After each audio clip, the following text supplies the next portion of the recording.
take one sandwich and go in a lab and study it.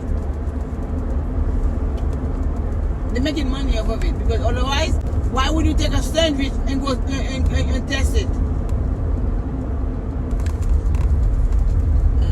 They even make one comment before where they said people fry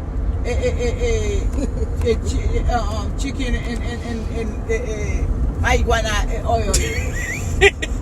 So you think something in the chicken? It's like how it would not be a chicken for people go crazy over a chicken like that. What is there's no food tasting good out there?